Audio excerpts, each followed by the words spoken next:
Hello, my friends. We have more information about the crash of UPS 2976. It was last November, on November 4th, 2025, in Louisville, Kentucky, which is a very important hub for UPS. And what happened, if you remember quickly, we had this MD-11F aircraft. It's a cargo plane. The MD-11 is literally a glorified DC-10. It's the descendant of that legendary aircraft, sometimes for the wrong reasons. And actually, during takeoff acceleration, it lost an engine, the left engine, and it ended up crashing. 3 people died in the aircraft itself, no passengers, of course, because it's a cargo plane, but 12 people were killed on the ground, along with many injured and material damage. So today, the American NTSB, which is the American Investigation Bureau, released a video. It's the surveillance camera video. Remember, at the time we had one, but it was taken from far away. It was people who were on the platform at the airport who filmed with a phone. But you can see the plane accelerating from a distance. There's a lot of fire, especially on the left wing.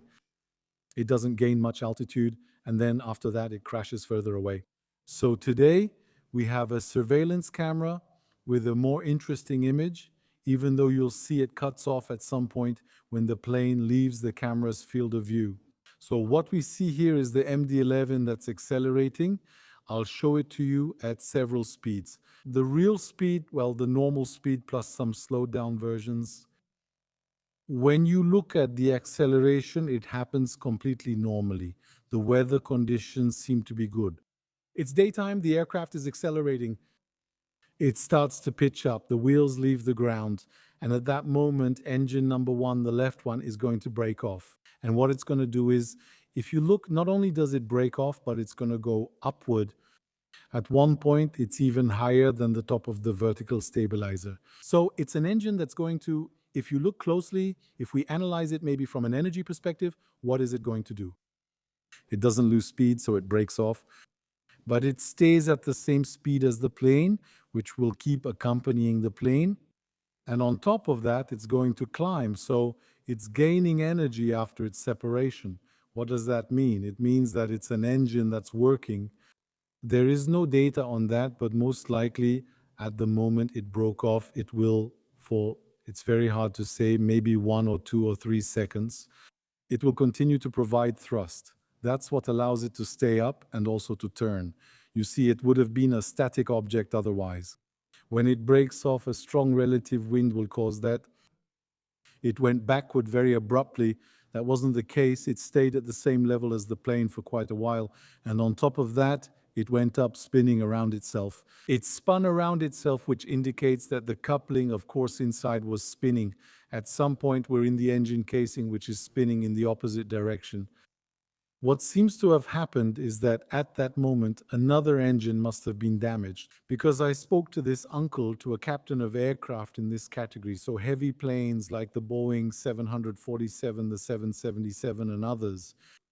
And then the advice is clear that during takeoff, you can lose one engine. In flight, you can lose two.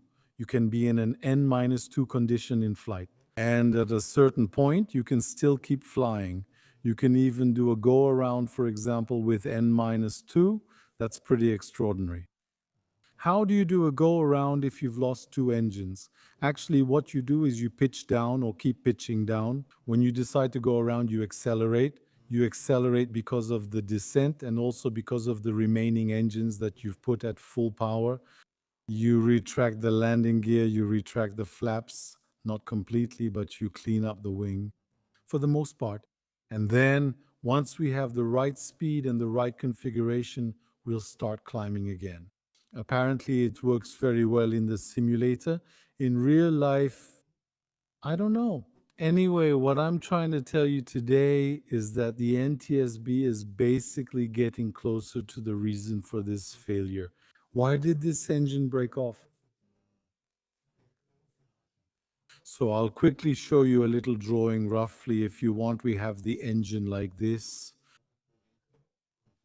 You see, I'll just make a drawing like this. You see, you have the engine right here.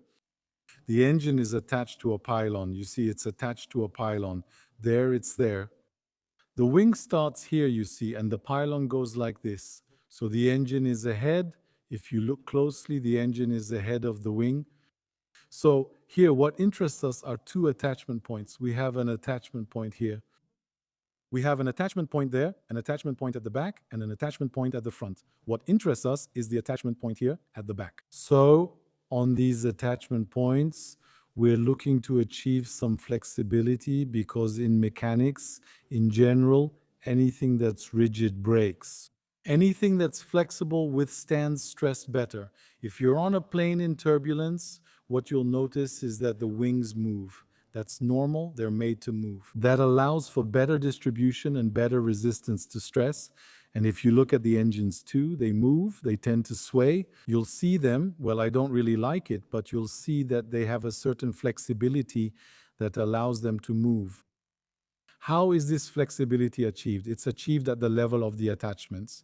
So if we look here, we can see what's happening here. On the wing itself, there's a kind of ear. So the ear, drawn large like this, it's a metal plate, okay, with a big hole in it. And actually, if you want, the attachment here comes to hook onto this, right? It hooks onto it, but be careful. How do we allow for this little movement? So for the father, we're going to do this. We're going to take a kind of ring that we'll put inside a cylindrical bearing that will force inside. So generally what we do is it's a metal cylinder. We're going to force this metal cylinder inside. Usually we cool it down in nitrogen, for example, and then push it into its housing. You see, we cool it down with nitrogen since it's going to get slightly smaller. You know, thermal expansion, so when it's cooled, it becomes slightly smaller. When we force it in there, we press it in. As soon as it returns to normal temperature, it creates tremendous pressure that holds it in place. So, and inside this cylinder, we have a ball. We have a ball in there, we have a ball. And in the ball, there is a hole. And the engine axis, or rather the thrust axis, will come here, you see, will come here, passing through the groove. So what does the ball do? I'll show you an animation from the NTSB. The ball has the ability to move a little. So imagine that a bolt passes through it. This is a big bolt with a nut like this. And actually, since the ball can move inside, you see, it gives the engine a certain freedom, which allows for a better distribution of the loads. So the problem here is that at some point we had, if you will, a disruption in the load path. Why? We noticed, and this isn't just on this plane, since 2022, we've had problems at this level many times. That means if you look, I drew this cylinder in red, I'm drawing by myself, I'll erase it, I'll draw here. Well, this cylinder, it's like this. There's a ball inside, like I said. Okay, I'm working here like this so we can save them and everything. Like this, so the ball moves a little bit inside. Well, what happened is that it broke, literally into two pieces, so it splits into two cylinders. So the problem is that it hasn't always been the case, but it has happened at times since 2002. It was reported a few times to the FAA, which is the agency that regulates aviation in the United States. It's the equivalent of the DGAC, and it was reported to Boeing. But the problem is that Boeing's engineers seem to have made a mistake. Look, I'm going to describe the reasoning error that was made by Boeing's engineers. And even if this hasn't been explained yet by the NTSB, I'm ready to die on this hill. The hill I'm ready to die on is this one. It's that an object, a broken object, when you have a broken object, well, it takes up more space. It's bigger than an unbroken object. That's it. So Boeing figured, okay, fine. It's gonna break here, here. Okay, fine. So this tube that you see here splits into two pieces. By the way, there's a photo from the NTSB where you can see it in two pieces. So this tube splits. Fine, what does that change about the integrity? It doesn't change anything. We don't see the problem because it's still a contained failure or break, and one day we'll end up finding it. That's faulty reasoning. Why? Because since it's forced inside, if it ends up breaking, and this ball will slowly start to separate these two pieces.